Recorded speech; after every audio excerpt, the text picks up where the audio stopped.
You're listening to WLPN LP Chicago 105.5 FM Lumpen Radio, Bridgeport. It's August 17th, 2017, and you're listening to the Beer Temple Insiders Roundtable. Remember, this is what we wanted. Remember, this is what we said.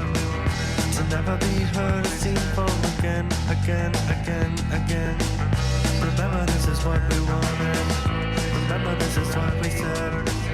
To never be heard or seen from again.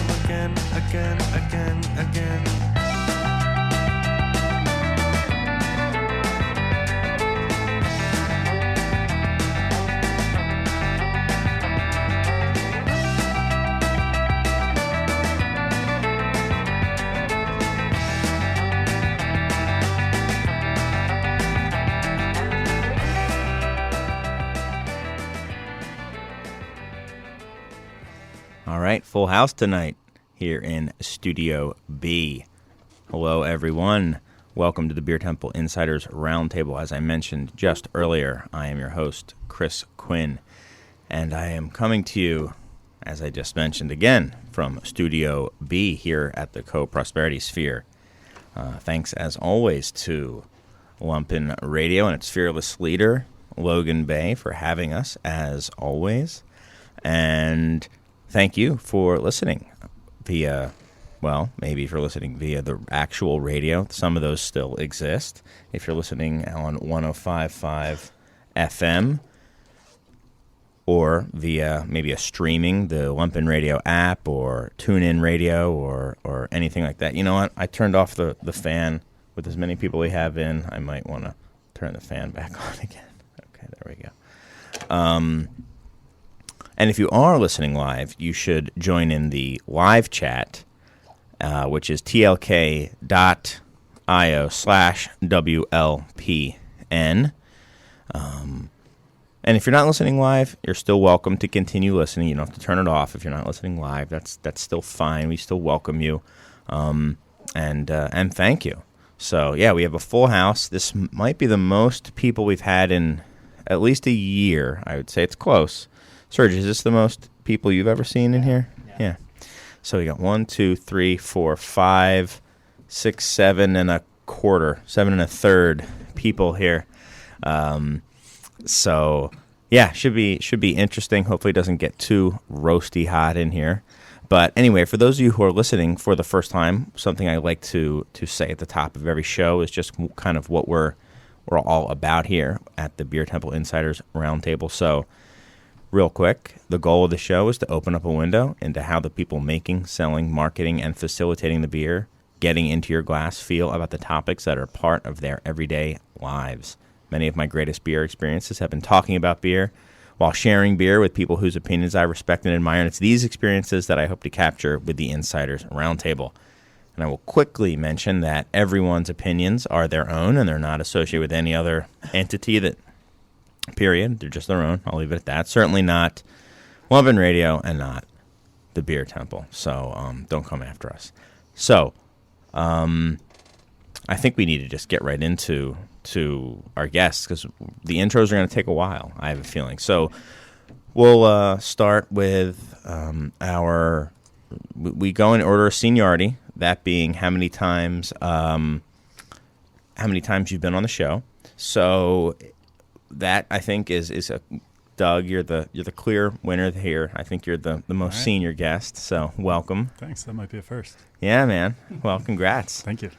What's anything new with you guys? A couple things. Oh, yeah. It's been a crazy summer at Revolution. Got a lot going on. A lot of new packages. Some new markets. Today we just announced we're moving our Oktoberfest. We throw a big festival that's always been at the brewery, and this year we're stepping it up a notch and making it into a street festival. So we're going to close down Milwaukee Avenue from California to Fullerton, which is where our brew pub is. It's a big street to close down, man. And it's going to be a 2-day music fest. You know, beer, music, food is the focus, of course. All like Oompa stuff? Like Oompa music, polka music, all like a little classic. bit of everything. Okay. There's going to be like rock bands at night. A little bit Okay, of so a little bit of that, not yeah. classic German Oktoberfest Correct. only music. Okay. It'll be more of a modern Chicago street fest with an Oktoberfest a new theme, twist I would say. on an old favorite. Maybe. Exactly. Okay. Anyway, I interrupted. Yeah. So that was most recently. We put that out there today, and last week was very busy because we announced we were launching Michigan, which is starting up next week, and then also that our barrel aged beers, our Deep Wood series, is we're moving those from 22-ounce bombers into 4 packs of 12-ounce cans, and we're going to go with 8 releases this year, All in cans. over 3 events, 8 different barrel-aged beers. So, just in June, I started handling the communications for Revolution as well. So the world of press releases and media is new to me. So it's been just those 3 things in the last 2 weeks. It's been nuts, but it's been fun, good learning experience. So what is your title now? Do you Same title. Same title. Okay. Yeah, that's crazy. We're gonna get. I mean, one of the topics I had is the Rev 4 packs of Imperial Stout. And for those of you who listen, you know that sometimes it's kind of serendipitous who's on when these topics come up. Sometimes we get a little flack that we don't kind of align the topics specifically to who's on. We try to sometimes, but we've all got other things that we're doing, so sorry. But thanks for coming on, and we'll talk about those 4 packs because that. Let me just ask: were you happy with the general response that you got? It was for incredible. Yeah, I mean there weren't even questions. We expected to get 100 different questions, 70 of which we hadn't thought of, but we did our best to put FAQs together, literally anything we could think of that someone might ask, and there was really nothing. It was just all kind of, holy cow, can't wait, a lot of enthusiasm, so we were pretty pumped to say it, and I was scouring for anything I could read, just curious what people were saying, and like I said, it was very positive response. Couldn't have gone better, I'd say. Awesome. Well, thanks for coming on. Our next most senior guest is you, Mr. Nelson. I think you're next, man. So yeah, pull the mic over to you. You can pull that whole thing right over to you.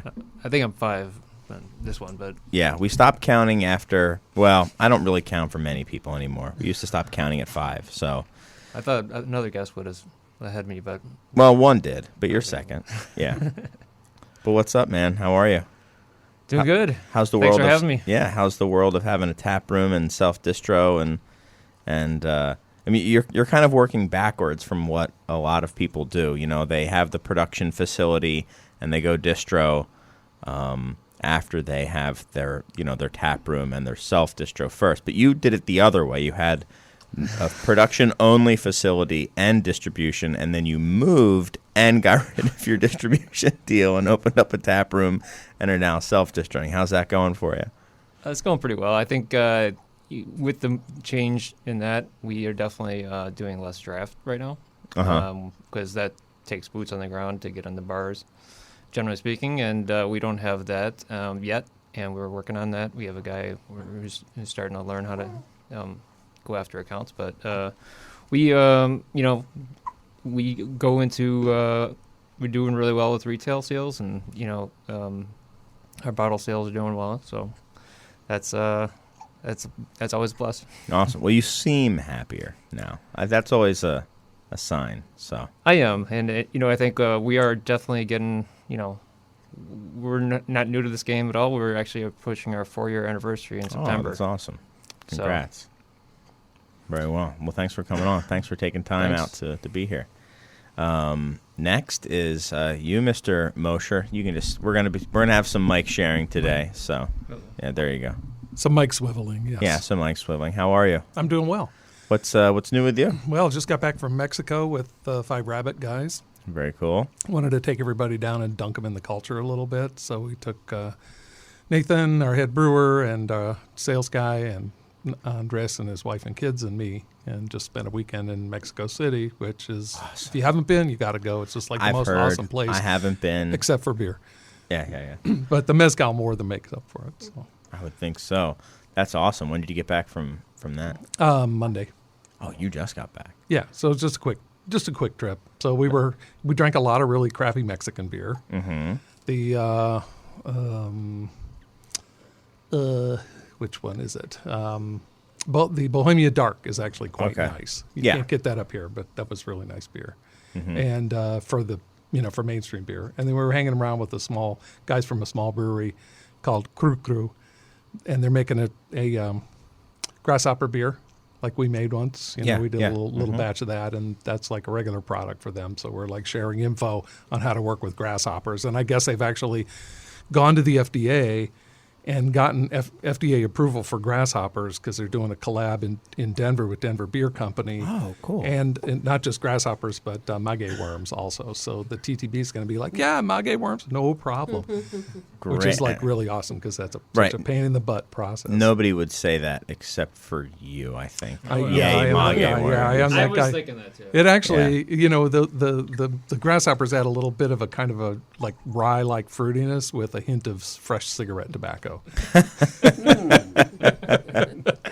I was in the Yucatan a couple of months ago, and there was definitely more of a craft scene.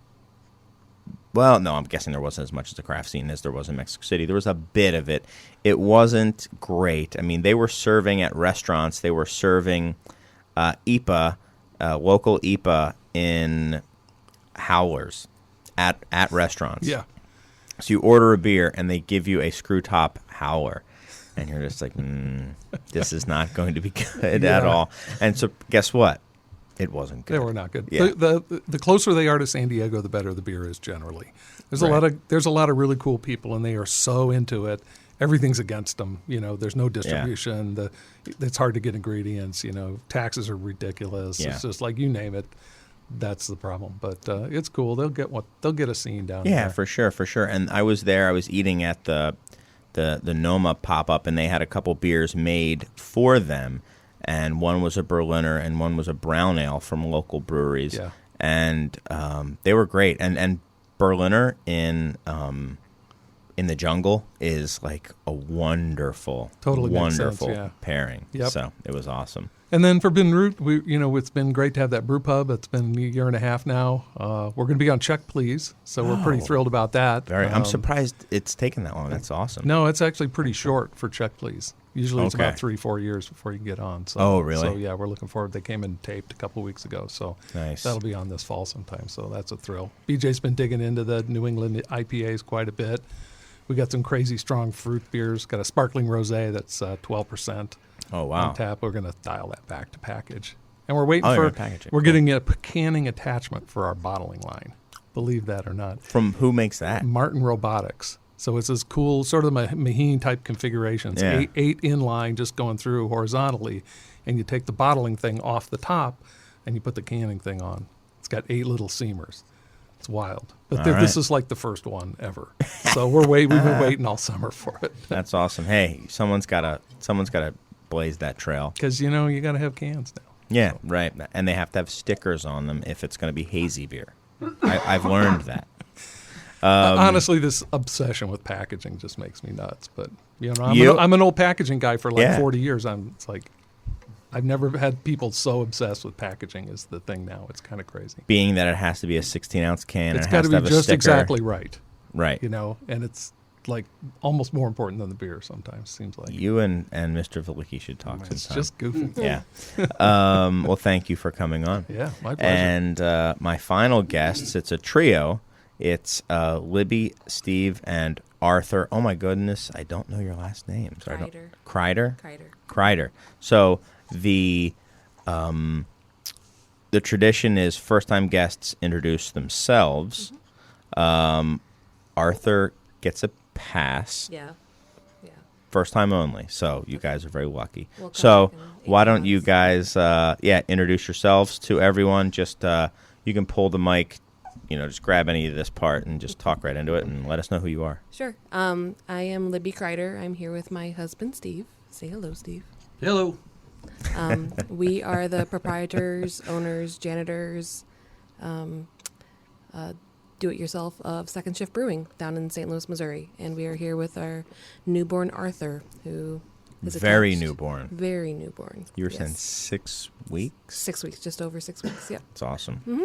And Yep. he's He's being He's great. Yeah. being pretty cool. Yeah. We've done this once before with our daughter, who is 18 months and not as She wouldn't be docile. Uh-huh. She's wild. So we've been through this once before, and we're just incredibly honored to be here. So thank you for inviting us, Chris, and among No worries. all Thank of you for guys. coming So on. We just started distribution in Chicago yesterday. Is our first official launch. So a long road that we've been planning and finally happening. So That's awesome. I like the little coos that we're yeah, getting from I'm sorry. Arthur. but No. The little whimpers are not He's from going to sleep. Steve. They're from Yeah. Arthur. So. No, it's funny. My wife and I would call when our kids were this age. We called it that. No offense, we call it the houseplant phase because it's just like you can do anything with them, put them anywhere. They're pretty. Yeah, it's Yeah. awesome. So, and then how about you, Steve? You don't get away. You have to also talk. Oh, yeah, I was hoping she'd do it all for me. Steve Kreider. I forgot what I was supposed to do. That's all right. Yeah, That's good enough. You said who you are. Yeah, that's it. Done. Cool. All right, done. So we'll have to get through this next part also pretty quickly, but we're doing pretty good, honestly, on time. Let's talk about some beers that we've had that have been interesting to us lately or that we're excited to try.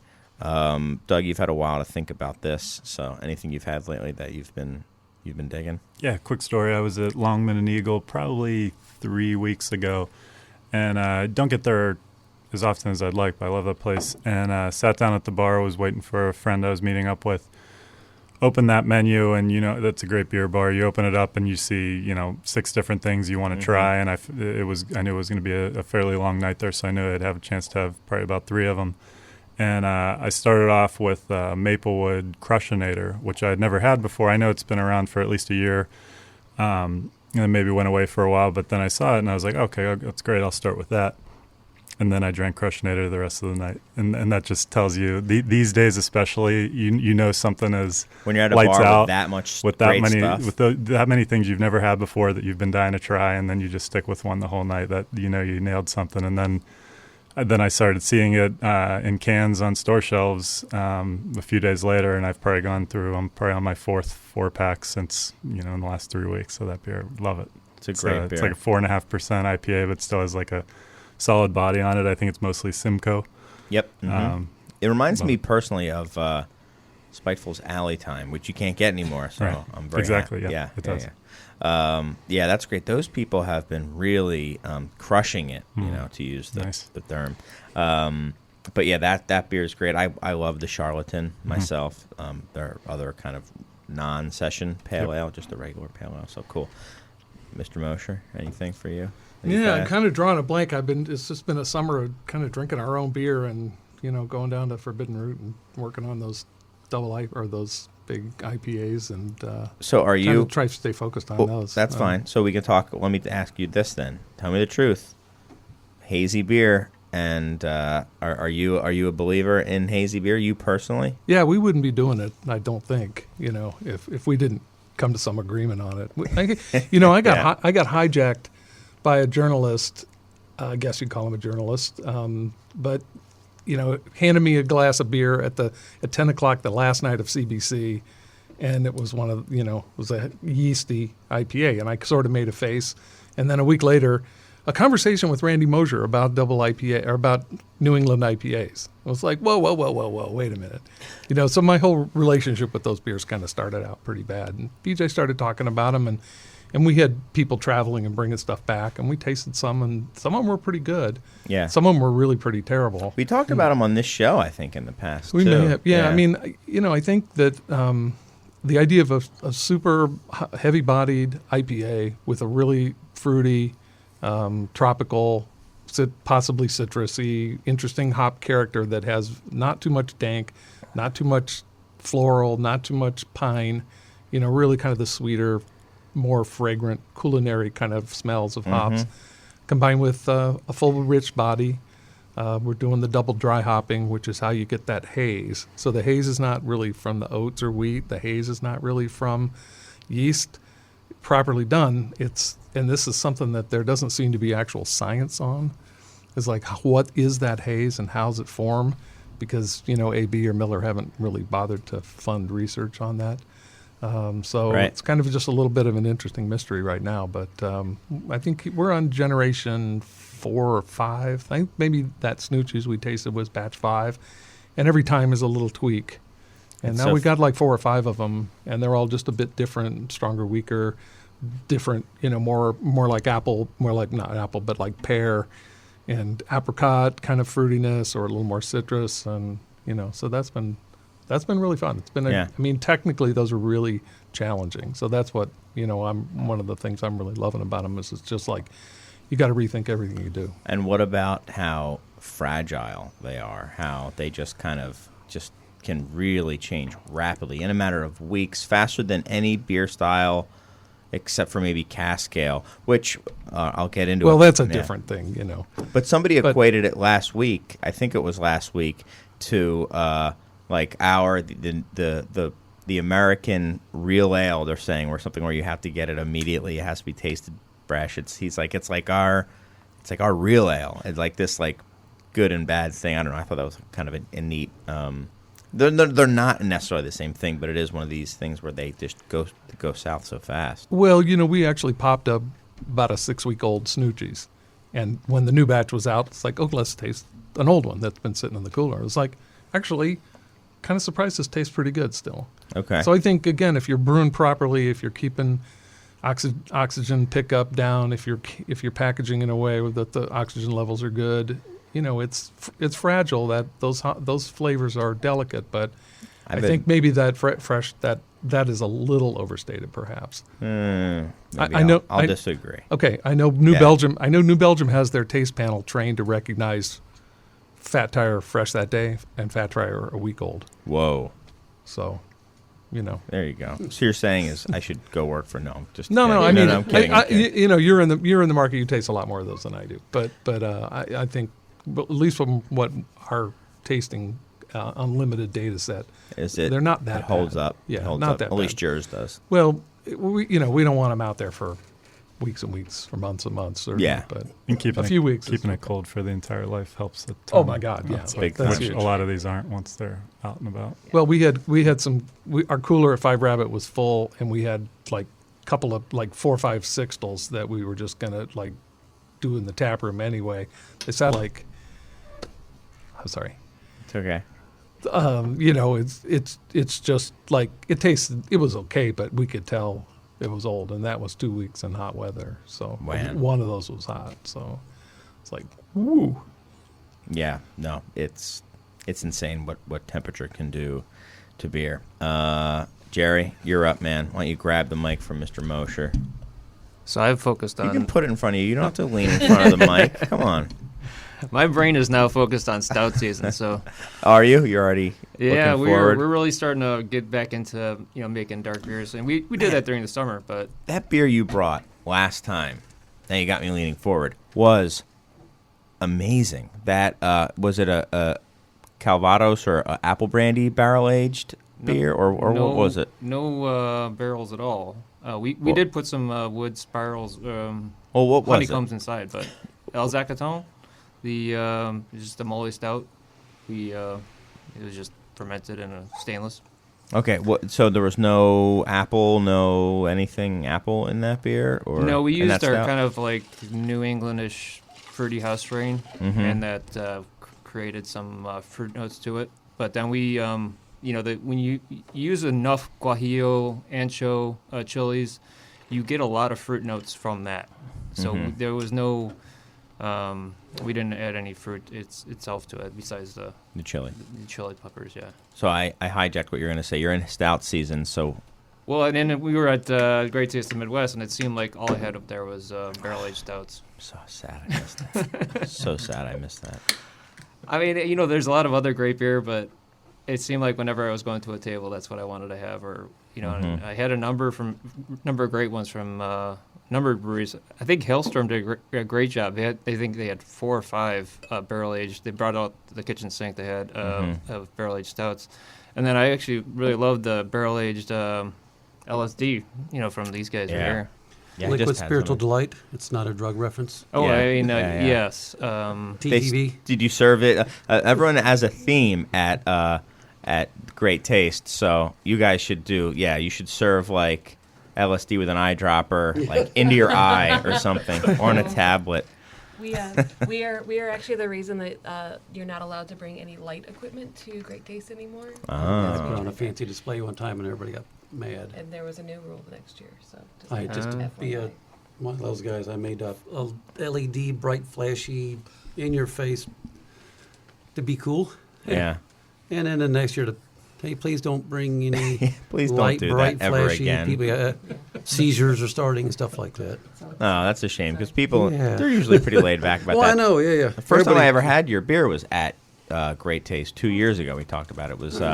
It was the Cherry Katie, and it was, I think I had it as like the best beer I had had at the, which is saying a lot at that place that That's a year. good So fest. yeah, that's great. But anyway, we're continuing to hijack Jerry's. No, it was pretty much done. That was it. You're done. Okay. That was my favorite beer. So Okay. How about you guys, Libby and Steve? Anything that you've had lately? There you go. we're actually really into pilsners these days, making one of our own and just focusing on macro and micro pilsners and what we like about them and what we don't. Steve's favorite beer to drink off premise, I would say, when he's off is Off the clock. Exactly, which is pretty much never, is Stag, which is is a pilsner you can get down in It's a horrible, horrible good beer. Yeah. but beyond that, we're actually enjoying a lot of our friends in Chicago's beers, visiting any and every type of style they make. I grew up just south of Chicago. Steve grew up in Southern Illinois, and I visited up here at least every other month. So visiting Brickstone, Revolution Beers, Mart's, Microphone, Pipeworks. I mean, we can't say enough nice things about the Pipeworks guys. They're amazing to us. Yeah. They're cool. Just in getting to visit more new Chicago breweries. That's pretty much our thing right now with our new launch up here. So, yeah. So what's it like in terms of saturation of local breweries? St. Louis, which is a historic brewing town, but it's a historic brewing town, versus Chicago, which historically didn't have a major player, at least post Prohibition. I don't think, right, Randy? Right. Yeah, just Al Capone. Yeah, just Al. There was O'Fell. Or, I mean, there was a Lemp Brewery that kind of was a big player back in the day. Budweiser did its plan, and then we did. There's the kind of four big juggernauts that kind of came into scene after Budweiser. I mean, you have O'Fallon, you have Schlafly, and then you have a couple other of the larger breweries that have since gone under that kind of paved the way for a craft brewery in the St. Louis beer scene. So, and I know that you similarly have kind of a same footprint up here, whether it's not under quite as big of a juggernaut, but at those breweries that paved the way to change beer laws for you, which is what those breweries did for us down there. Okay. So it's intimidating for sure. The way that I put it to anybody that asked is, if you're not in the craft beer family in St. Louis, it doesn't work. We all band together.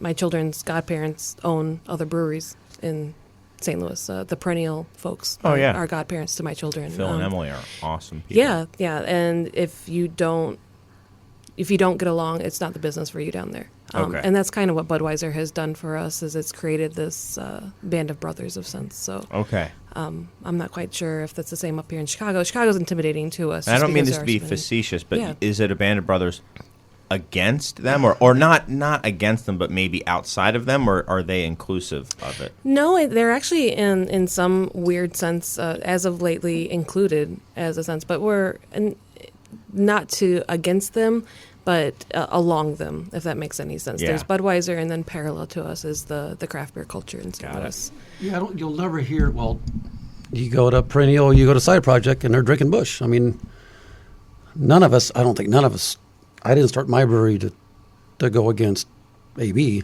And it's about the same time. I started planning my brewery in 2008, got my license in 2009. I don't remember when they sold, but a lot of people said, oh, you picked a perfect time to build your brewery. And I was like, that had nothing to do with it. I went to Siebel, and this guy showed me something at Siebel once or something. And He showed me a few things. At Yeah, Siebel. yeah. I remember that. I And remember I that said, day I when wanna Randy make beer, shows you you know? things. I don't think anyone, I never heard a brewer really in St. Louis pick on AB or Miller or Coors or any of them. We do all the time tongue in cheek just to be Yeah. one of them. Yeah. Well, that's good to hear. I remember at Siebel, do you remember when Randy brought out like a tackle box filled with different coriander seeds in every little one? Do you still have that little tackle box? Oh yeah, we just did that 2 weeks ago. Yeah, that's Yeah. awesome. These are, there's coriander, but there's different types of coriander, and you have that little like compartment, and they're all different types of coriander, and I still remember that. That and your carrot cake and double IPA pairing. I still remember that too. All right. Well, I do have to mention, because Serge wouldn't let me forget, that you are listening to WLPN LP Chicago 105.5 FM Lumpen Radio. I think it's about time, Serge, that you tell the people a few other of the shows that Lumpen Radio has to offer. And we'll be back in about, 60 seconds or so, 90 maybe, with more of the Beer Temple Insiders Roundtable. Welcome back to the Beer Temple Insiders Roundtable. I'm your host, Chris Quinn, and I am joined by many people.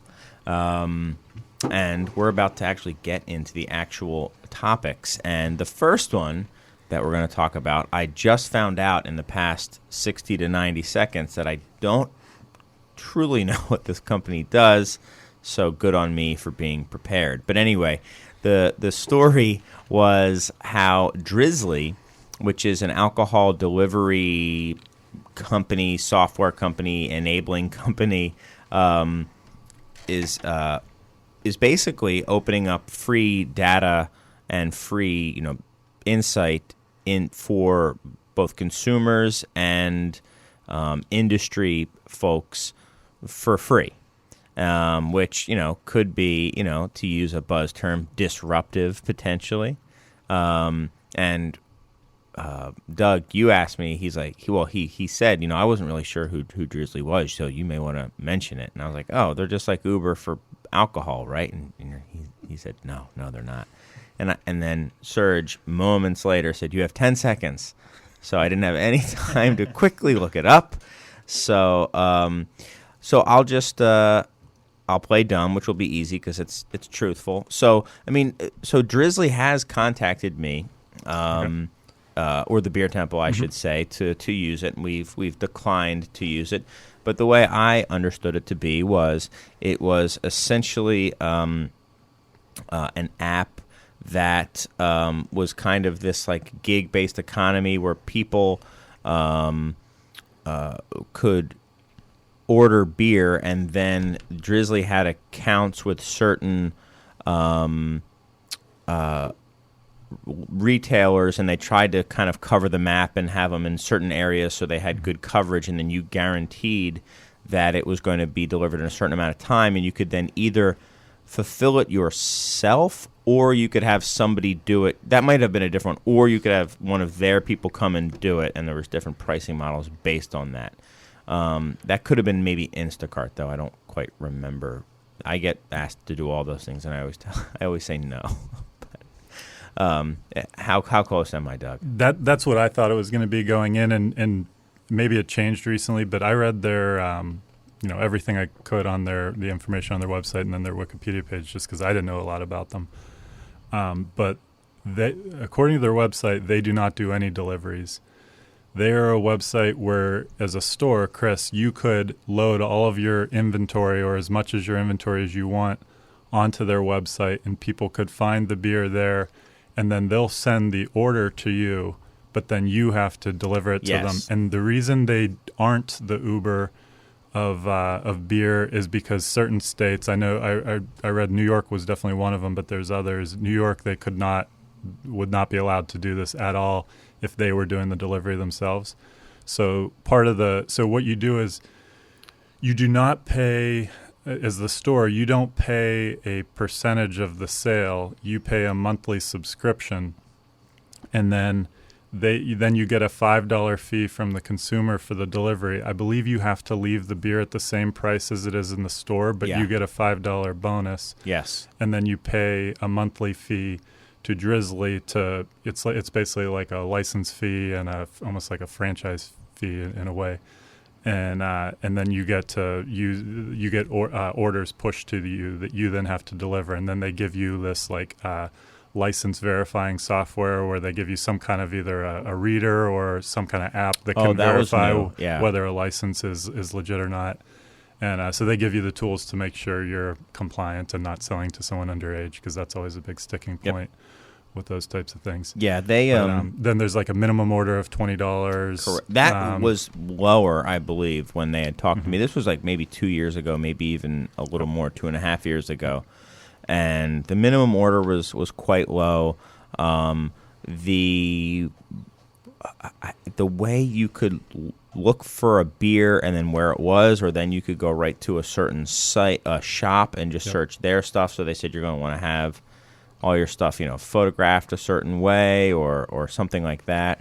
And they, for a fee, would come in and take all those photos for you if you wanted. And yeah. One thing to note that's important with probably what we'll talk about on the data side is that it's not just beer, it's beer, wine, and spirits. Yes. So. Yes.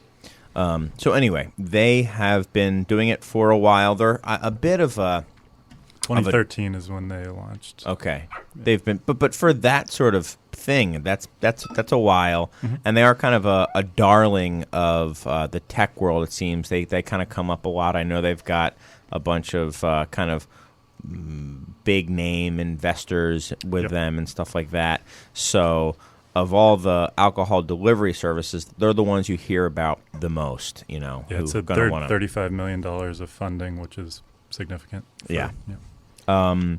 So anyway, they've been doing a whole bunch of deliveries, and now they're making their data available. I don't know if it's all of it. It seemed like certainly a lot of it. Yeah, I would if it was all of it, I would be Doug shaking his head no, and I would be surprised if they made it all available, because there's just too much money to be made from that data. From what I read, all you get as a Gawker is bullet points. They will look at it every so often and come up with interesting takeaways, write it out, such as like 59% of our orders were male and 41% were female. Well, and they'll right. put Well, that that's- but that's all you get. But if you're a retailer, you get Right. curated data on your own sales and probably more trends in your geography, and they'll give you more. But it did not sound anything like an open source tool, like an API into all their sales data that anybody could drill in and build stuff off or do analysis off. That is not what it sounded like from the way they describe it. I don't know if that was from their website or the Brewbound article, but one of them made it pretty clear that the free data is just kind of summary bullet points. Okay, I in the Brewbound article, I was reading it as being that if you were a retailer, that you were going to get to be able to kind of drill down more than just these bullet points that they were showing. I don't know if They're bullet not points. going to if you had this, they're not going to let you look into the sales of the store down the street, but they'll tell you like all of Chicagoland, right. the fruited IPAs are going down in Chicagoland. They'll give you that type of thing. But that's Sure. valuable. That's Yeah. super valuable, Mhm. I think. Being But able to as a look at the subscriber, sales on yeah. your. Is there anything that allows you to look at so? And anyone jump in. So I'm not just having a discussion with Doug. Feel free to have. I'm happy to.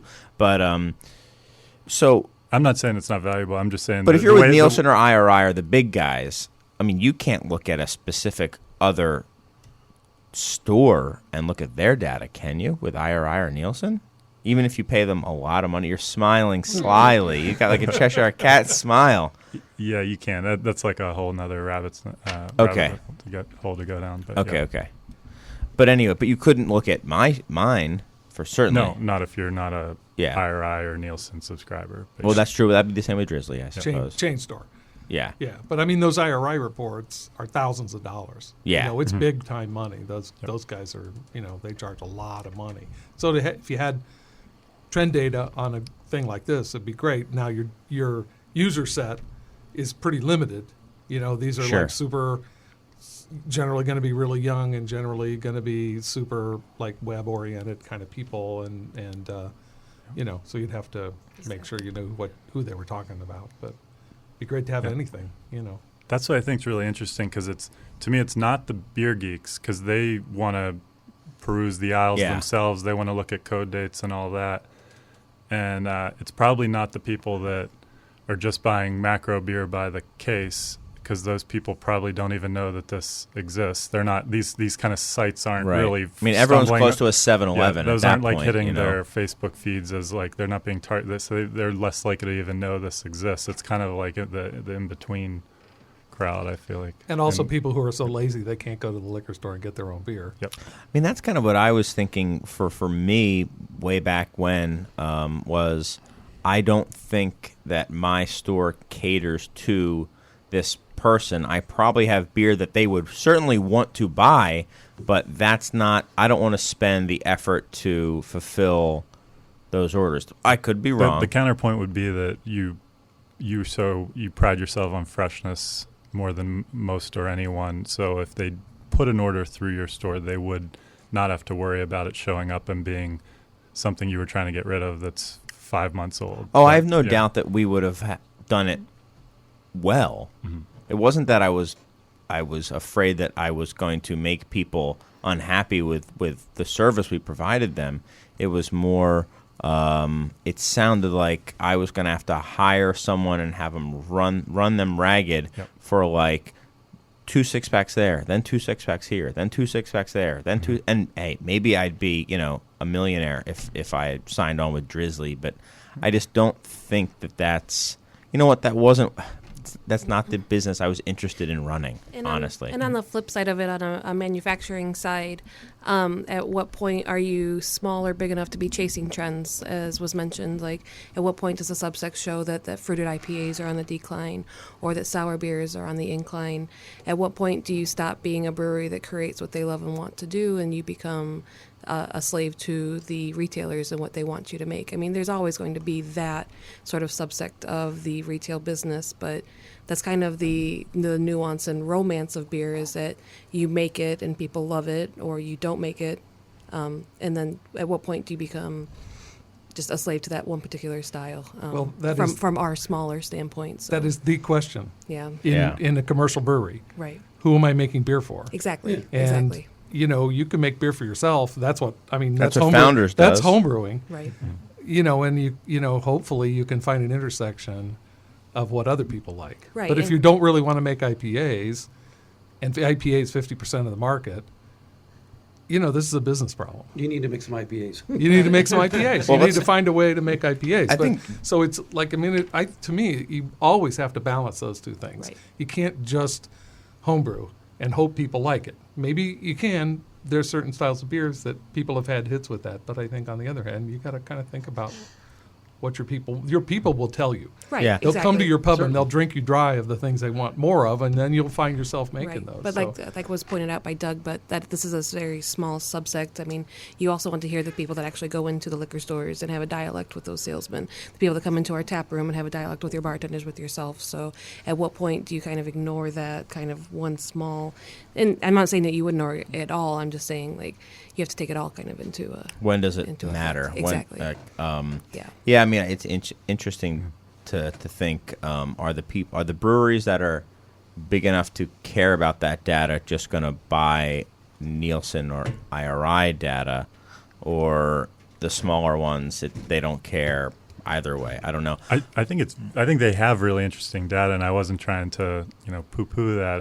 I was more skeptical of what they're actually offering up to just anyone or even their retailers, because what IRI and Nielsen data can't tell you is what else that person bought. Like how many people buy spirits as well as beer, how many people buy just wine, and then those kind of breakdowns and demographic information that they can get from your profile if you populate that. Like that stuff's really interesting. It didn't seem like they were just like handing that out willy-nilly. Are you, Yeah. is Revolution buying IRI or Nielsen Yes. data? Okay. So that's a size, that's an indicator, like they're one of the few breweries in Chicago probably is. Yeah. Oh, yeah. I'm interested to hear from you, Jerry. That's what I was going to say. Is I don't think it really matters until you're at something like Revolution side. Well, I would say 10,000 barrels. I mean, they're definitely above that. But I think I don't think about that at all. But you did before. I mean, it was funny.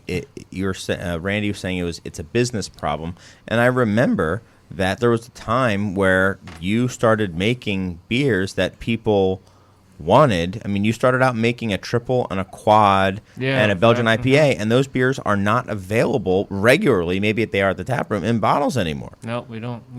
So you were a small 1 or 2 person operation at the time, and you didn't have a tap room as kind of a litmus test at the time, and you did have to shift into what maybe was a combination of what you wanted to brew and what people wanted to buy from you. It was very interesting, and the shame of it was, that triple you made is I'm sure you still make it awesome. I just can't get it in bottles anymore, but I'll buy some kegs now. We're gonna have a bar.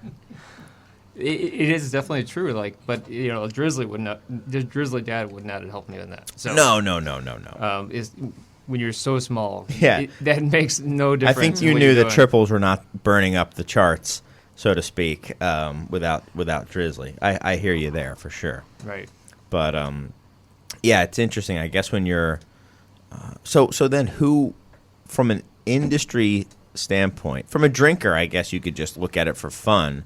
I feel like beer writers are the ones that benefit. Like this gives them interesting content to write about. Like Brian Roth is who you're talking. You're Yeah. talking when you say Like beer that's who writers, would- you mean Brian Roth. That's a perfect example of someone who would salivate over the fun facts you can get out of this, and it'd be very interesting reads. But yeah, I don't know who's really shifting gears enough based on what they're going to see from this subset. But it's certainly interesting to look at. I'm not sure how much it'll influence a decision, at least now. I mean, maybe this thing will pick up. That's why I've been battling. I'm not a customer for this, and I don't see myself ever being. But I'm trying not to go too hard on it because I know there's a lot of people that must be into this type of service. Well, you can always. I mean, I could see cherry picking the data to find support for beers you're already making. To talk to your distributors and say, hey, these things are hot right now. Look at this. Look at this that's data. interesting. I mean, you're always trying to find ways to get them confident to get behind the products. It's like, look, this is really hot right now. Here's the data. Look at this. Yeah, And now go right. sell it. So Right. If nothing else, Give them a that's talking that's good point use to of it. then whisper down the lane, talk to the buyer at whatever shop it is. Exactly. And be like, listen, Drizzly says this is hot, and they're from Silicon Valley, so buy my beer. Interesting. Using it as a sales tool. Well, I guess, rather than a what to make, it's using it as a hard evidence for people to. It's interesting. I don't know. And it's free. I mean, it doesn't hurt to look at it. Drizzly made it pretty clear that they're not going after Nielsen or IRI. My guess is because they don't have anywhere near the data set to do so. If they did, they would definitely be going after them, because my guess is that data is probably at least as valuable as the rest of their company, I would guess. But yeah, I mean, anything else you wanted to add, Doug? I mean, you did all this research on Drizzly, found out everything Well, the about one thing them. that disturbed me is as I was just browsing through the beers, I saw like Christmas seasonals for sale that clearly haven't come out yet for this year, that are probably 5-6 months out of code, ready to be ordered. Right. And I worry that those, if they're now in August, maybe they'll be there in November. Oh, why and then wouldn't if they somebody be? orders it when they see that beer came out, are they going to get last year's version, because that store still has a few of those? So I saw that and was a little taken aback. But so that shouldn't really scare you anymore. I mean, it shouldn't be a new fear, because that store, if the person walked in, was going to sell them last year's Christmas beer in 2 months anyway. Or I should say now in 2 weeks when the Christmas beers come out. I tried to buy Sierra Nevada's Oktoberfest beer last week, and they were sold out of it already. And it was, I think it had maybe, first week of August. So anyway, but yeah, I mean, that's something that's just, Drizzly's not going to fix that, until you put some sort of, unless they encourage their users to check the dates and make sure they're like if every beer had this should be within 4 months of the date on the bottom of the can, and encourage them to check them in front of the delivery guy before they accept the order. That's the only thing I could think of that if they made a push to do it, but that, I'm sure there Good are luck. ways The away beer's from in that, front of yeah. them. They're going to drink the beer that is brought Yeah. to them. I mean, I think, but yeah, you're right. I mean, That's but then you don't have the option of lifting up the can or looking at the package and seeing it and then putting it back down and grabbing something else. You can't shop the store. It's like, we use, my wife and I, we get some of our groceries delivered, and we've decided to not do any produce anymore because it's just like you want to see what's there. And if you want, even if it's something as simple as a green bell pepper, if there isn't a good one, you just pick something else up. I mean, even if it's something you would just kind of take for granted. I mean, Now, if you could search by code date on their site, that'd be something. sure, but good luck. Good luck. Oh, yeah, it's not going to I happen. mean, you would get so much pushback. I mean, it would just be insane. But anyway, I don't know. It's going to be fun to see how that goes. As an aside, because we have a few minutes before we take a break, I'm going to take a little bit early of a break, I think, Serge. So the first thing is the bar, the Beer Temple Bar's liquor license came through today. So we've officially, yeah. Thank you. So we are, and I want to apologize formally to the Second Shift folks because I've been like running around crazy. They had a tasting at the store today, and I really am sorry, guys. That is not normally how You we have do nothing things. to apologize Yeah. for. If anybody understands, we do. Okay, Please. cool. please. Thank you. The second thing is, tell me, who do you think this is going to blow up in my face or is a bad thing to do? We're going to attempt to, whenever possible, put the kegged on dates on our printed draft lists. We're also going to do we have a walk-in that's about the size of Studio B that will be the cooler for the store too. So we're not doing reach-ins. We're just going to do one kind of pseudo not Minnesota, Wisconsin style walk-in, but we're having all the refrigeration ducted in, so it should be just sound like regular HVAC, no fans, no nothing, very bright. It's actually about as bright as in here. So the one thing you were talking about, Doug, was about storage conditions, so maybe the Snoochie Boochies tastes good after 6 weeks from the Beer Temple, but maybe not so good at other places. That's my hope anyway. I hope it tastes great everywhere, but I want people to kind of come to me. Snoochie Boochies won't be there more than 2 days. Yeah, I don't think it's lasted more than 2 hours. Yeah, you're right. I don't think it's ever been there more than 2 days. I don't think it's been more than 1 day. We sold 50 cases in 40 minutes, so we were pretty happy with that. Smug. The question of that is that do you attempt to educate the layman that comes in with what kegs on date means for what each style of beer? Yep. I mean, is there okay? Yeah. So what we do is we make it available to them. I mean, it could blow up in your face when nobody wants to order a Eyinger Celebrator because it was from April, which I literally just ordered today. And I would drink tomorrow. Right. Oh, absolutely. Yeah, exactly. So, I mean, but we're going to put it on there. I mean, the date is there, but that's a great question that we're going to have to work with. But I think I love it. I'm all for the educational Yeah, side. yeah. I only do it at my tap room for IPAs and pale ales and stuff like that. So, I mean, I think I would encourage that side of it is things that that should be drank super fresh. I mean, a German lager, you're going to expect some travel time. But you still want to know.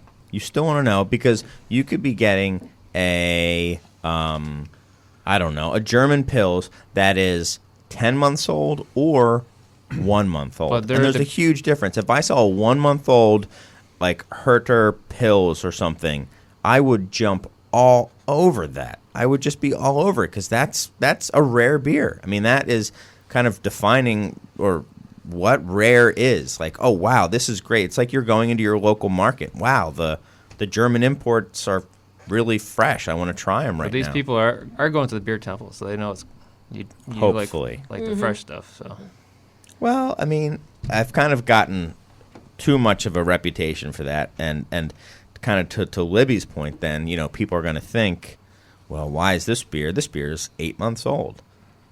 That I don't know. So that's something we're just going to have to see how it goes. But I think it's a slippery slope.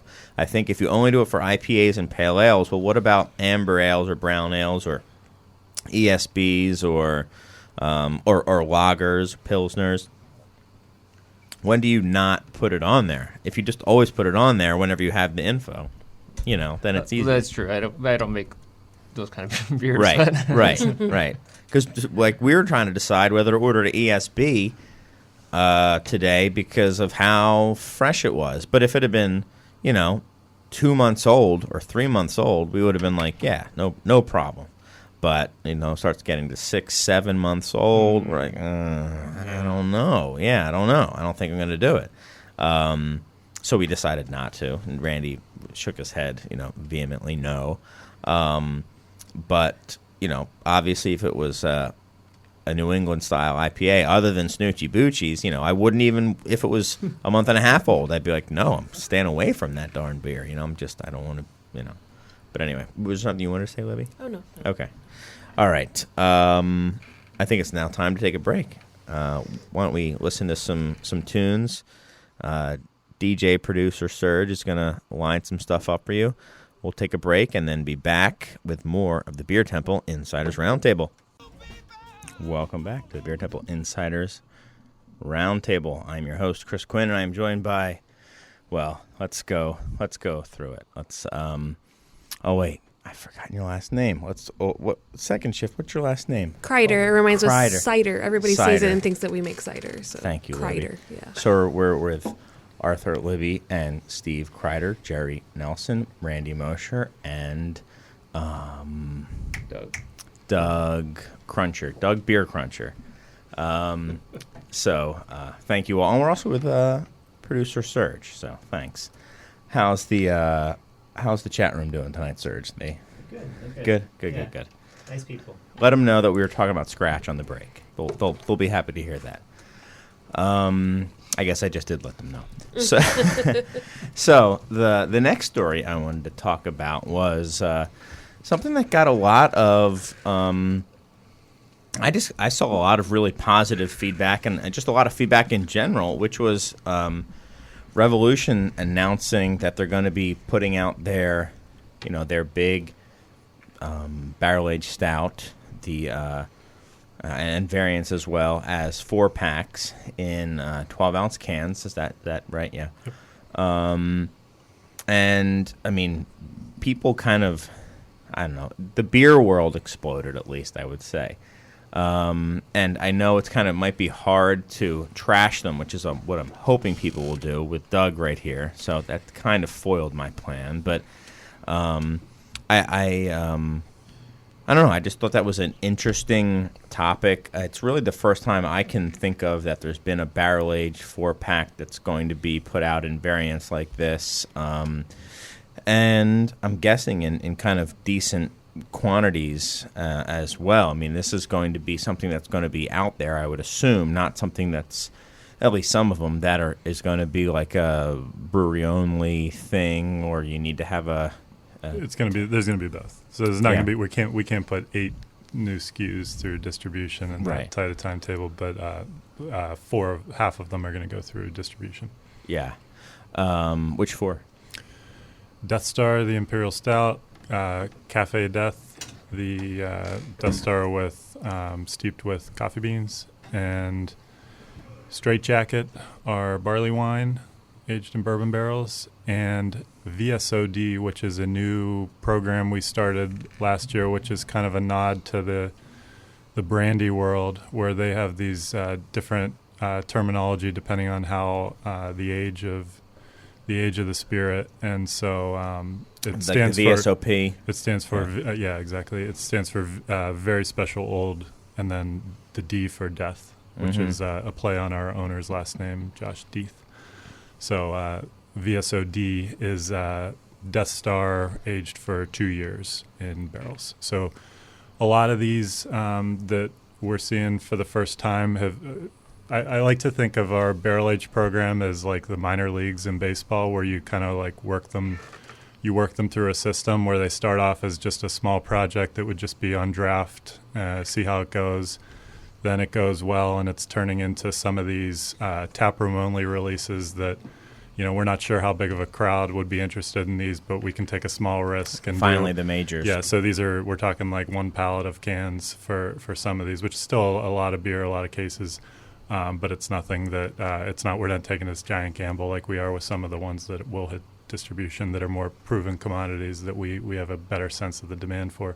Interesting way that you put it. You're talking too much. You wanted to go a little bit later. I thought you. You asked. Yeah, I did. It's interesting that you said gamble, which is a very accurate but interesting way to think about it. I mean, do you think that this is? I don't know. Is this does this mean anything, I guess, in the greater scheme of these barrel-aged things and the rarity and the lining up? And I see it as kind of a pushback in the other direction, personally, where you're kind of going to multi-packs. And if you have the ability to do it, I really think it's a good idea to go into smaller formats. When Bourbon County went to bigger bottles, I was hoping they were going to go to smaller bottles. Let's do a 375 or something like that. Randy, any thoughts one way or another? And if not, that's okay. Well, I think part of it is with those special beers, you want the packaging to be a little special. That's why champagne bottles or a lot of the guys on the West Coast do the half liters, the sort of Belgian half liter bottles. Those are pretty nice shape. Or, but just to throw them in a a 12 ounce or something, this kind of doesn't seem right. And I mean, cans, we're in can craziness right now. So this is where we are. So, I think that's going to work great for you. But it doesn't have that sense of like, oh, that's really kind of special. Can't wax dip a can, I don't think. Maybe you can. I'm sure somebody would. It'd be a horrible mess. It's been done in Chicago. Yeah, I guess it does. But, still just like looking for something that kind of really presentation's something not that there. Elevates it. You don't bring visually. out your from your cellar, a dusty old can. It's maybe not the same as bringing out like a 750 champagne bottle or something like that with a wax top that you have to spend a couple minutes like prying off and really make you. The show of it definitely goes down, but maybe that's kind of part of the thing. I mean, when you have a half a block warehouse, like not that Rev does, but some places do. I mean, you're kind of with champagne. I mean, some of these champagne makers are massive places. It's there are ones that are like that, and there are some that aren't. Interesting. Do you guys feel one way or another about it? Yeah. We've been talking about doing this, or liquid spiritual light, big beer. We're picking up some bourbon barrels. LSD. Yeah. Picking up some barrels here soon so we can get it out in the season, and I think we're going to can some. Oh, yeah? Yeah. Because you've done that historically in 750. Everything we did was in 750s up until recently. That was more of a manufacturing labor cost because for a long time it was just Steve and I in the brewery. And 750s were more cost effective. And we're talking about doing it in cans. And I think you're right on the money in the fact that that is part of the presentation when it comes to the larger bottles is meant for the bottle share. And I actually had a conversation with Nick at the Beer Temple tonight about it. Mm-hmm. I think a lot of people are shying away, just in my opinion, which can be totally misleading. The presentation of the bottle share is exhausting sometimes now, and who can bring out the bigger, badder bottle now? And a lot of people just want to enjoy one single serving, maybe two at home. Enjoy a really well-made beer in a single serving, not feeling like they have to crack open a commodity that's in their cellar. And so that's why cans are so attractive, I think, nowadays for a lot of breweries, and that they don't feel like they have to be competitive. They can create a really well-made fresh product and a fresh beer and not feel like that Sorry, You have to drink a gallon of beer. yeah, exactly. I'm Yeah. multitasking with a. Yeah, you kind of little Yeah, cooing sorry. little boy there.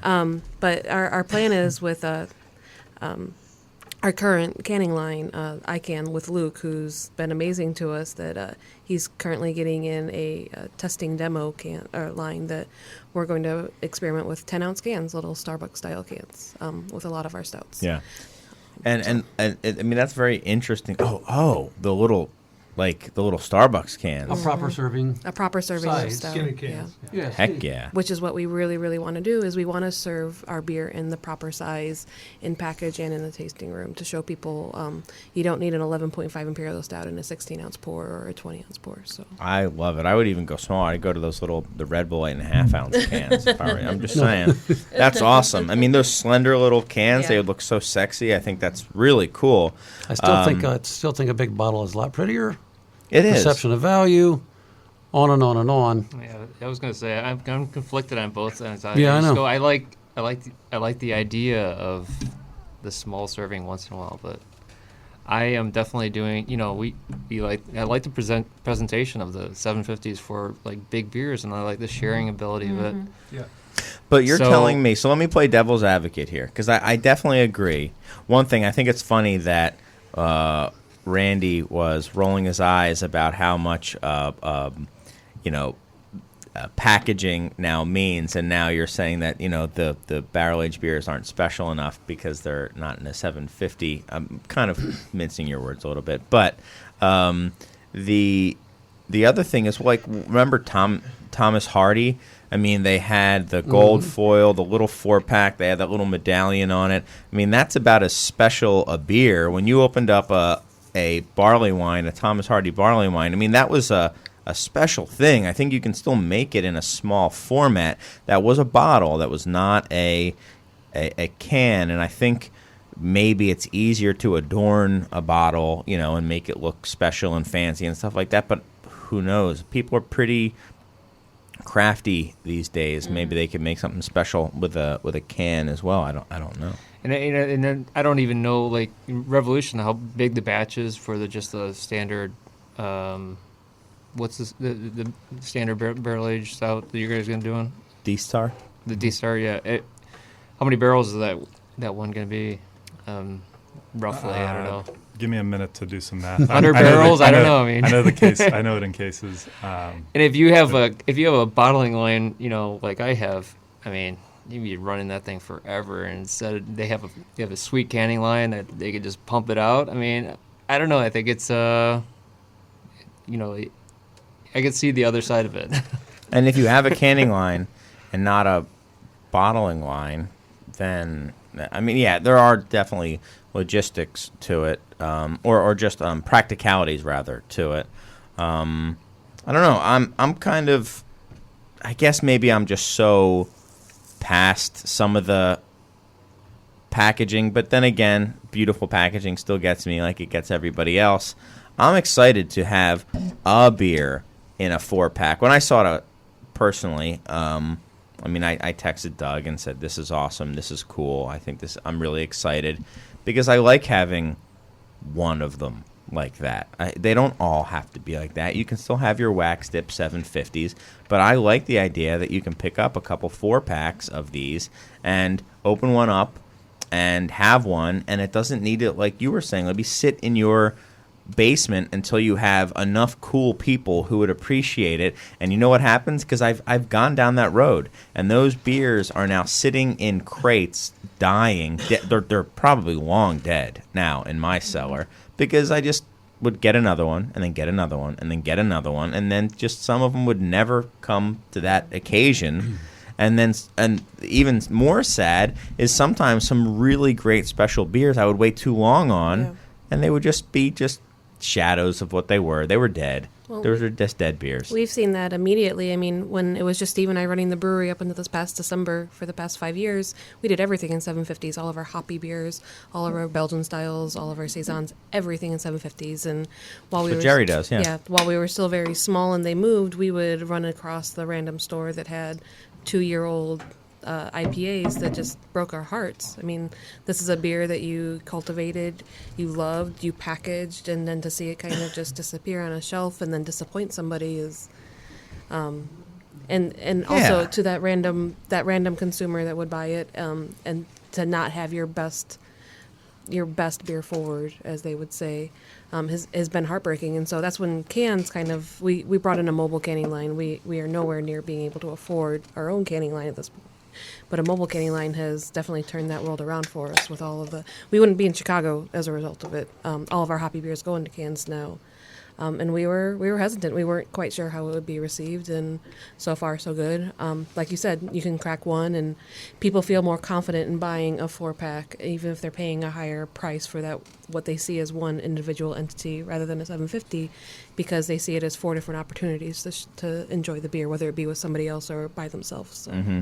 And the 4-pack is of barrel aged stout has been kind of a dying breed. There was the Central Waters here in the Chicago market. There was Central Waters, and that's been becoming harder and harder to get. And then there was Drago from Wild Onion, which is amazing, and that was the only one. And then Schlafly came in, and they've got a really nice Ibex series, and that was it. And Bourbon County. Well, Was, but not anymore. I mean, same like Central Waters. I mean, it still is, but you can't get it.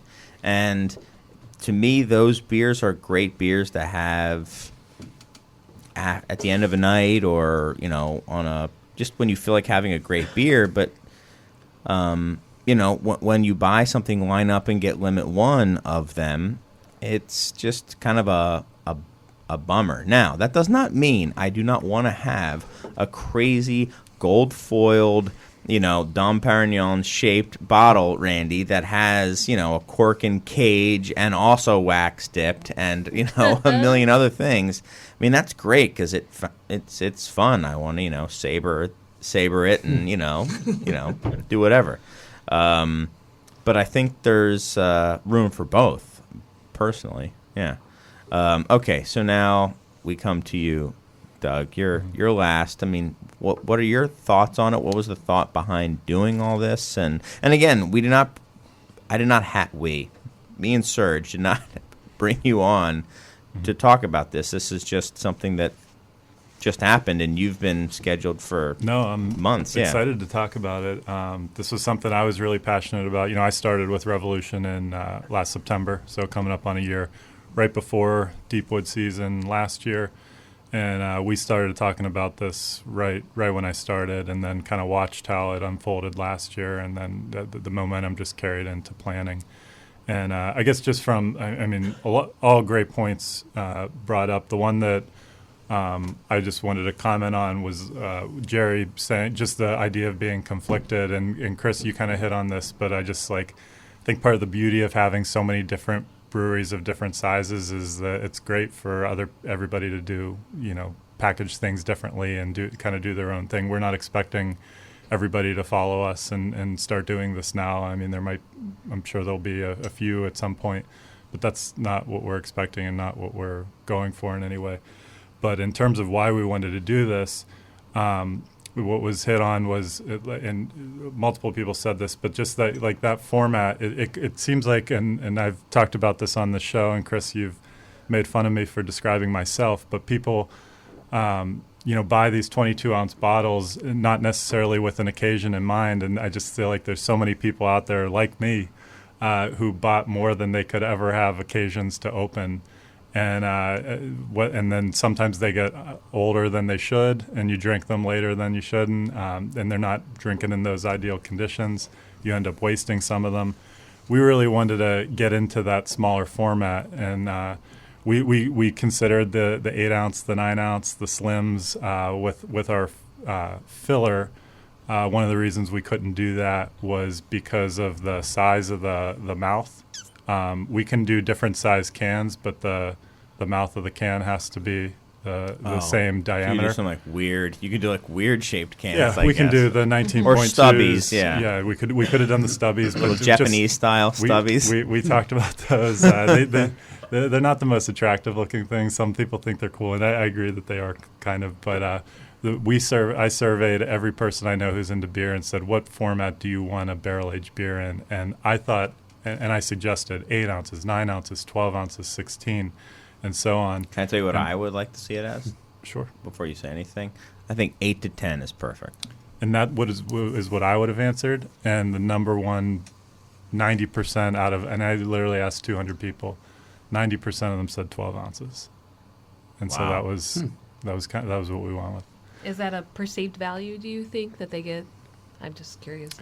No, I'm asking people that buy a lot of barrel-aged beers, that kind of collect them, do bottle shares a lot, and that's just what they drink in a sitting. That is not what I drink in a sitting. I'm more of a I'm more of a six. 8 to 10 is right. I like the 12 ounce because I can split that with someone and Yeah, get 6 yeah. because that's kind of what I like to go after. But 12 Yeah. ounces was the answer from the people that buy these the most.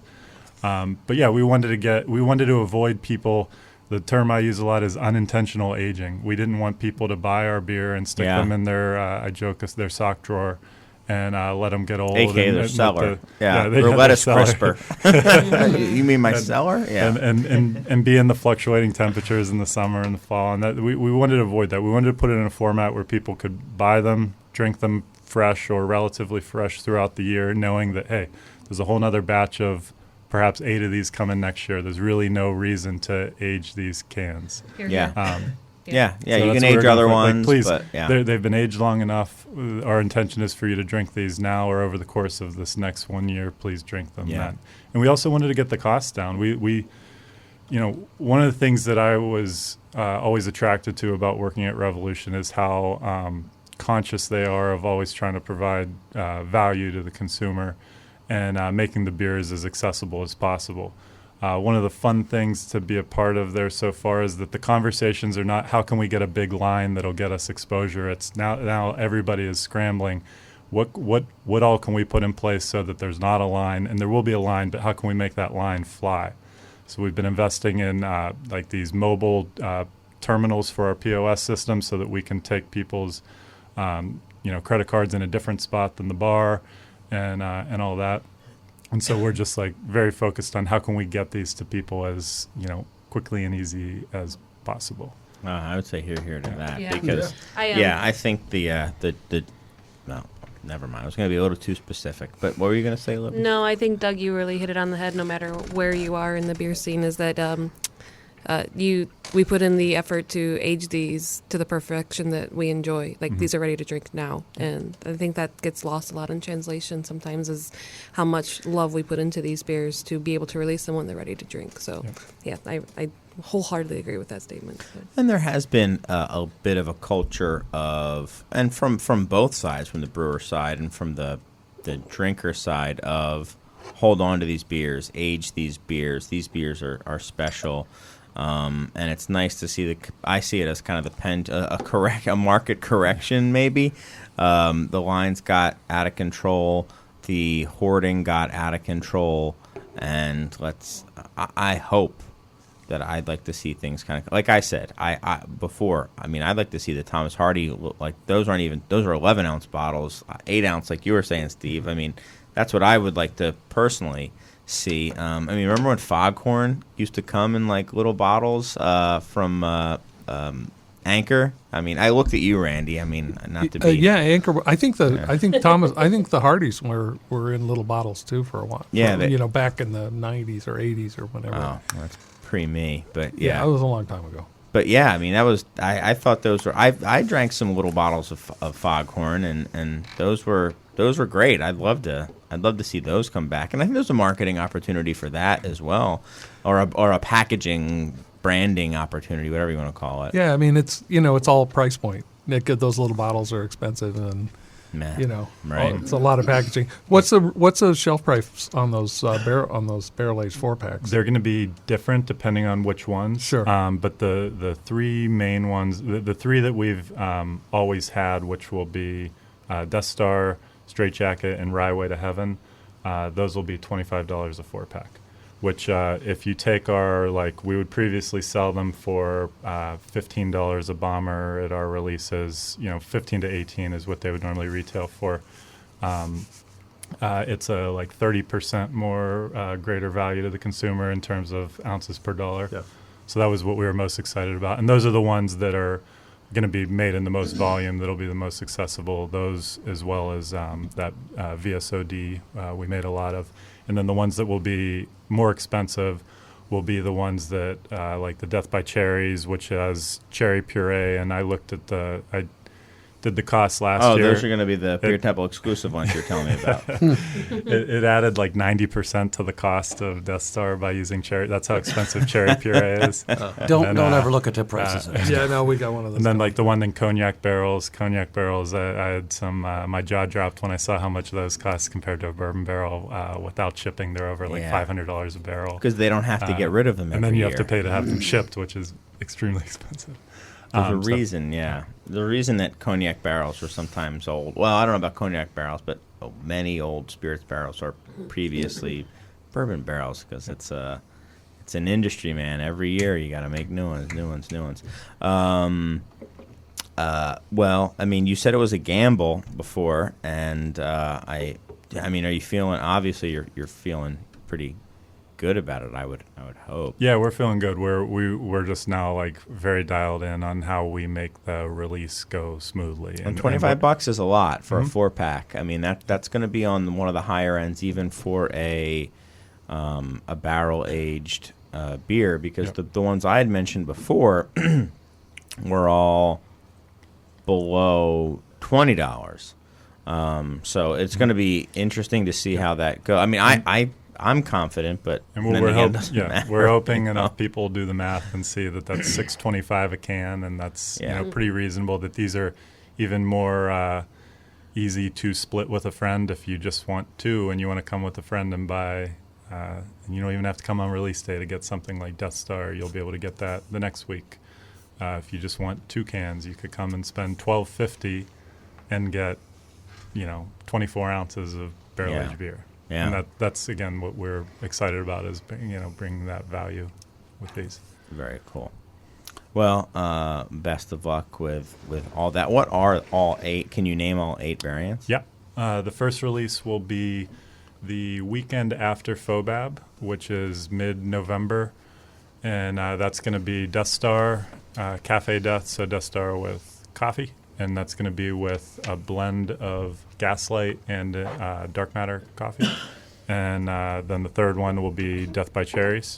So Death Star aged on cherry puree.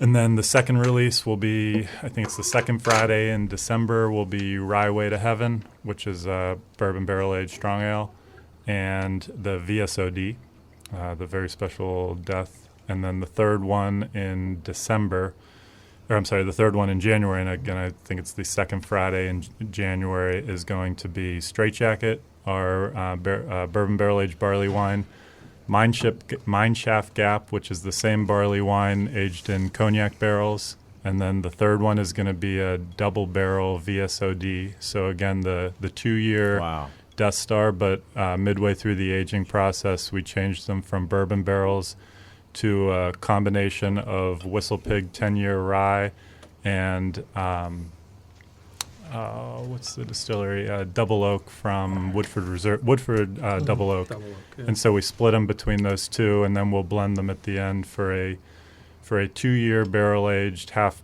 bourbon, half rye barrel aged imperial oatmeal stout. Wow. With anchovies. That's a lot of stuff. Yeah. Well, like I said, good luck to you guys.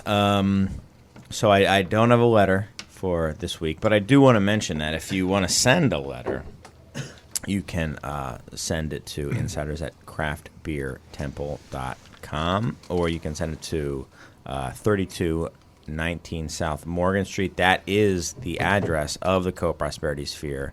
You can send it specifically to Studio B, and then the mail carrier will literally not leave until it's delivered into Studio B and handed to producer Serge or Edmar or Logan or Jamie or someone like that. So you can certainly write a handwritten letter. We always appreciate that. But we don't have a letter this week for you guys. But we have a bunch of other stuff. I wanted to kind of throw it out there. It's something I've been doing lately to the panel. We have a bunch of stories that we could talk about. And this always blows up in my face when I ask them, does any of these interest you? Because none of them ever do. So we've got does anyone have anything to say about the partnership, the distribution partnership between Brooklyn 21st Amendment and Funkworks, sales and distro partnership? I got a shrug. Like, nobody cares. I'm surprised nobody cares about It's that. interesting. Yeah, I mean, I think it's interesting. I actually think it's very interesting. All right, oh man, thank you, Jerry. Why do you think it's very Because interesting? being as a small brewery that does a lot of out-of-market stuff, breweries that is the hardest thing. I think What is the hardest? what I read in I think they're partnering up and they're going to share sales staff, and then if you're in a different market, if you have a different, you got to have a sales staff in each market, else Nowadays, yeah.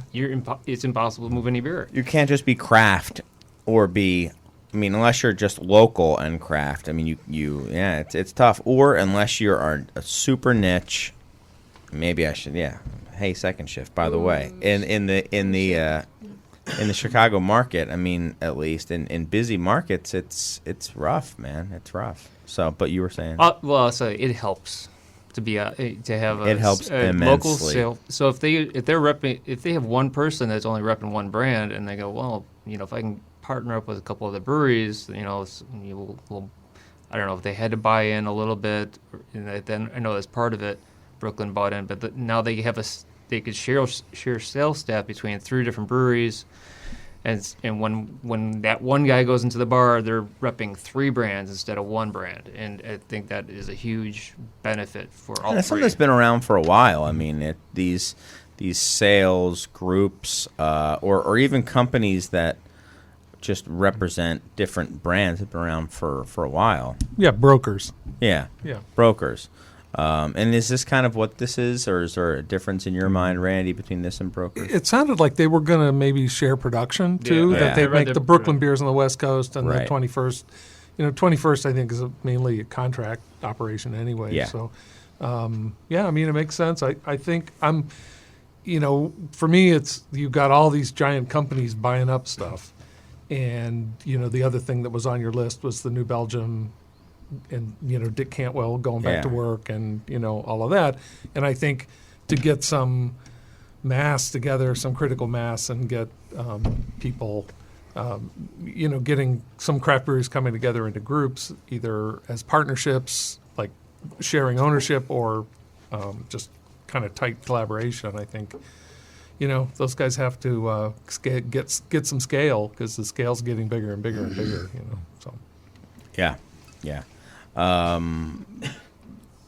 And you said it was interesting to you as well. Yeah, I mean, when you launch new markets, it's easy to say, yeah, we need a rep, but then when you look at how much beer you have to sell just to break even on that rep, that's when you start scratching your head, and that's where this starts to really make sense. And, Because you've just announced, or Rev has just announced, a whole bunch of new markets. Now it sounds like it's like an infomercial, but wait, there's more. But because you've just launched Wisconsin and Indiana and Michigan. Wisconsin, we've been in for a year, but there was a few counties that we weren't, and we filled in the missing gaps. Same with Illinois. We weren't even in some of central and southern Illinois, and we just filled in these tiny gaps, low population, new distributor, but not a Podunk joints. Yeah. No, kidding. But then also on the East Coast as well, you kind of expanded, right? And I'm assuming that it does not make sense financially for you guys to put literally a rep in every single. No, it does. Region? You absolutely have to. You just might. Sometimes it all depends on how big you are and what your goals are. But at a bigger scale, you might have to look at that rep as something that doesn't become profitable until year 2 or 3. Like that first year, that rep who's you just hired from somewhere else is not going to make you more than they're costing you, because it's not just their salary and their bonus, but all the expenses that a rep goes through with mileage and all that on their car and all it. Reps are costly, and so you might have to accept that. Hey, I'm going to lose money on this rep, but the idea is that once they're integrated in the company and know the brand and get their feet under them, by year 2, then all of a sudden that rep is making more than they're costing us, and then you go from there. That's why like Off Color dropped their distributor and they went with an importer, even though they're not importing. So they plugged into that importers network that already has affiliations with distributors. So you already got salespeople. It adds $1 to the 4-pack or something like that. Out of it market, It bumps the price up. So if your product can sustain that kind of like price increase and still be competitive, then that works. Yeah. I mean, we've also mentioned on the show before how valuable reps can be if they're good reps, because there's some out-of-market brands that do exceptionally well in Chicago, at least, and I at least can tie them directly back to either present or even past reps. I've mentioned Firestone Walker before, Allagash again. I mean, that is just a dominant. It's all about relationships. Yeah. Especially in the draft business as well. Right. I mean, these are draft those, accounts that are draft beers that I'm thinking about more than off-premise stuff. Interesting stuff. I like to see personally these guys, these players banding together. Funkworks was kind of interesting to me. 21st Amendment and Brooklyn I saw, but Funkworks I was just kind of interested. I don't know. I don't know too much about Funkworks, but I thought of them as kind of a small 750 only sour, mainly funky, brewery. Yeah. Yeah, I don't know too much about them either, and I know 21st Amendment did start off with the brew pub, and then they went heavily contract brewed for a while. But I know they have their own facility now in California, and so they're making beer out of there. But having fresh beer made in New York at Brooklyn Brewery potentially, I think is going to be good for them. Especially on a facility that's already existing, you're not putting out your own thing. It's not like Sierra Nevada opening up a place in Asheville, just dropping massive coin. It's something that's kind of already and they've been existing over there for a long time. Like 21st Amendment has been in New York for 4 or 5 years, something like that. So they're established over there. They didn't just come over. Right. Interesting. All right. Well, that was that. Didn't last as long as I had maybe hoped. All right. How about this? This will be the last thing we talk about.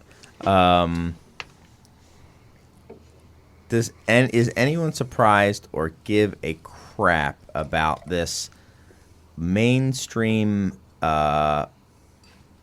newspaper, the Charlotte Observer, actually reporting contract details from a distributor and an Anheuser-Busch,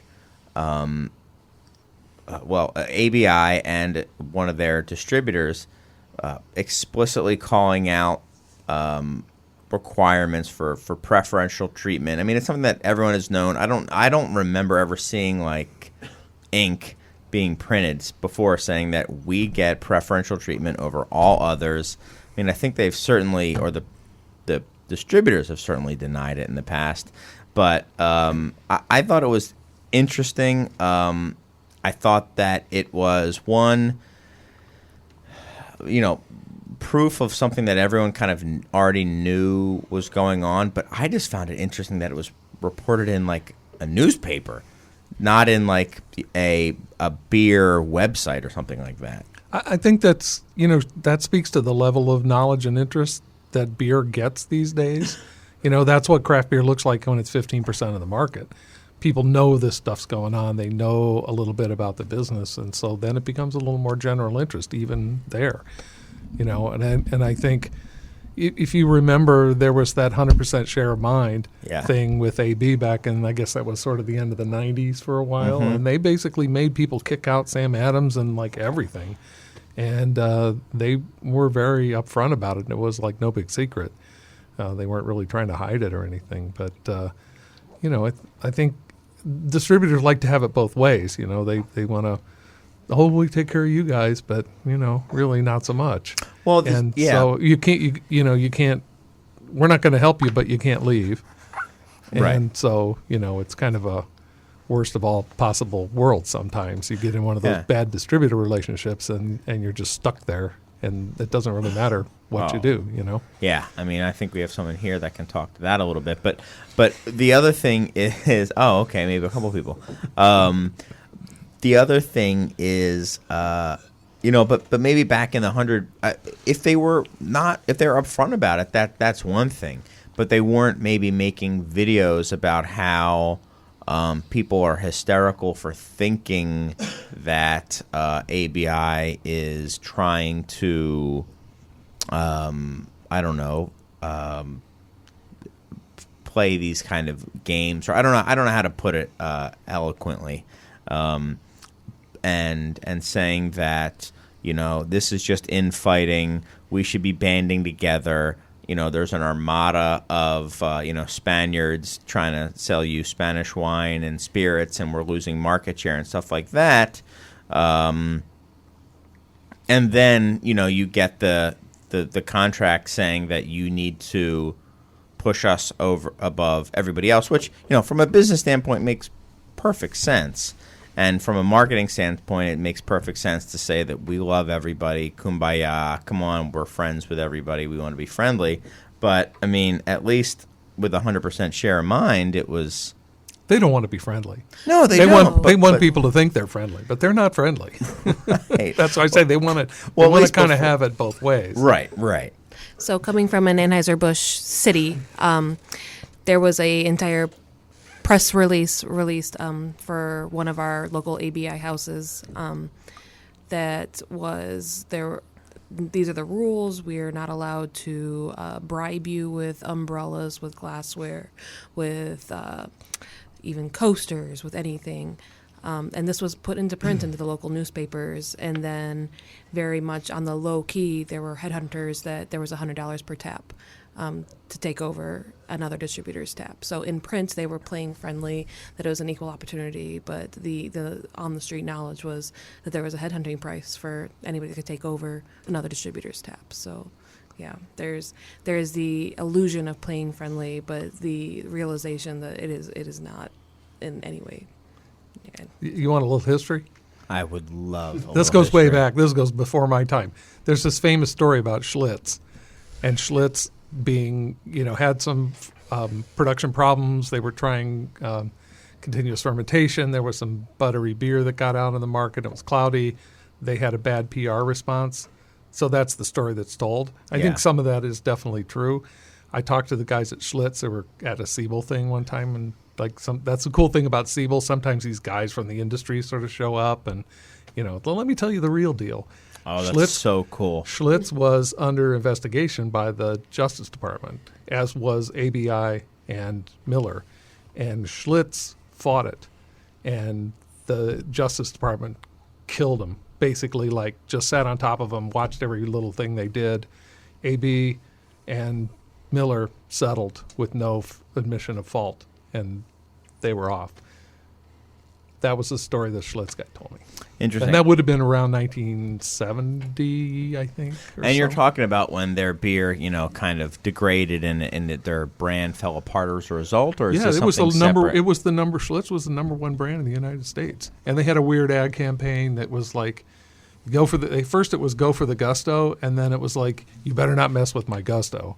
And it was kind of creepy and weird, and it was just like these kind of dangerous looking guys, and it was just kind of weird, creepy thing. So they had a lot of bad problems. It wasn't just one thing, but I'd never heard that before. It was interesting. I never heard that.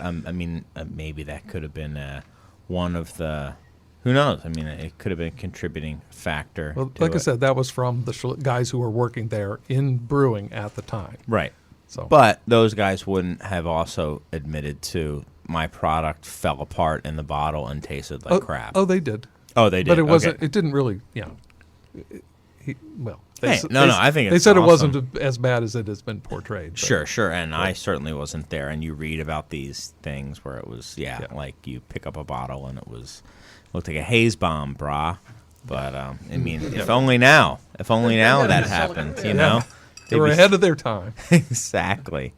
We are just about out of time. I promised that was going to be the last topic that we are going to talk about, and I meant it. So I wanted to see if anyone had some final words that they wanted to say. It doesn't need to be some sort of eloquent, put-together thing, but just anything they wanted to talk about.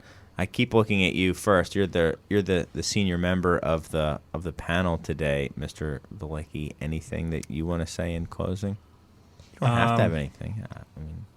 I'm conflicted on two things. You can say them both. We have time. Okay. Well, just on the last topic, I don't think this isn't what anyone in this room will want to hear, but I believe this to be true. But like with this example, to me, this is the argument for franchise laws, and this is why you can get stuck at a distributor, and it's not to lock up a small brewery. It's so that the largest breweries cannot use the bargaining power to threaten to leave and go to some distributor that may not exist yet, but to have that level of bargaining power, it's mainly to stick them with the distributor, not to stick the small guys, but then it's just across the board.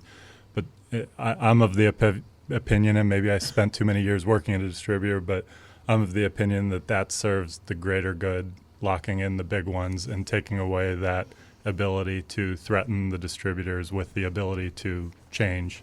It helps small craft brewers more than it hurts them, even though in certain cases it certainly does hurt them. But overall, grand scheme, looking at the whole country, I think it's more helpful than harmful. And what you mean by the franchise laws is that being locked in, exclusivity as well, right? Yeah. So there's exclusivity if you in this region you sign on with a single distributor, and then if you want that beer, you have to go through that distributor. No, it's that you can't leave that distributor Without paying them a big pile of money. Yeah. Well, it goes both ways, right? So it's exclusivity, and also, they're locked in with you. Yep. And it goes for big breweries and little breweries. Right. And yeah, if you want to leave, you have to pay them a whole boatload of money. And you really think that is for the greater good? Yeah, to jump in, whatever. Libby. Since you come from a background in distribution, what is the entire process of signing a contract then? As a smaller distributor that's currently going through a very painful process now with a larger distribution, what is the facade of signing any sort of contract if that's just going to be null and voided if you do not pay something that you can't afford? What do you mean? Yeah, I didn't follow that because the idea is we signed a contract with a distributor, and they're basically laughing in our face, saying that under franchise law the contract doesn't mean anything, and that they will take us to court if we try to leave them. State laws trump the contract. Yeah. So it depends on. I mean, this is the thing. Everything varies by state. Right. Yeah. Exactly. And whatever you write in your contract is like, here's how much margin is. Here's whatever. Right. If state law says something else, contract's meaningless. Yeah, the contract is meaningless. So what is the entire meaning of Point signing of a it. contract if it's just going to be trumped by the state laws? So. And to me, that's what I'm getting at is that you can't leave that distributor, at least not without cause, without going through a sometimes painful and expensive process. It's you're, depending by what state we're talking about, you're locked in, and it's most common in most states. But I'm saying the reason that exists, and it is as crazy as it may sound, the reason it exists is so that Bud and Miller can't hold that over their distributors and use that to take away distribution from all the smaller guys. 100% share of mind. Demand 100% because share we of mind. see any chance they can to get that share of mind legally or illegally, they do.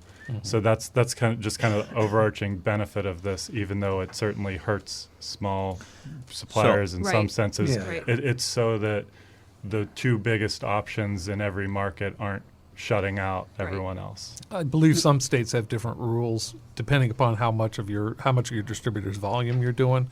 If you're below 5% or something, it's easier to get out. And that's where I always say, if someone ever says we should get rid of franchise laws, and I say I'm all for it as long as that's with a cap. There's like a cap involved, and then it makes sense for all the small guys. Yeah. But if it's trying to be fair to make one rule that applies to everyone, then I believe it's better for small breweries overall if they exist. It's an unpopular opinion. No, but no, no. it's- I was just trying to get an insight from the other side. So Mm. I completely understand that side. It's also the trying to describe the 3-tier system to the layman that wants to know why they can't get your beer and theirs, why we couldn't just physically deliver our beer to their town. So just on air to have it kind of described was very beneficial. So thank you. Thank you. Brandy, anything you want to say in closing? No, nothing to add, really. Okay. Jerry, loudmouth that you are. I have nothing. Okay, perfect.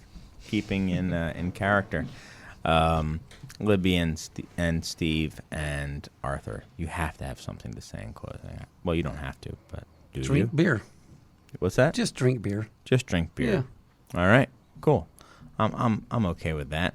I want to say, yeah.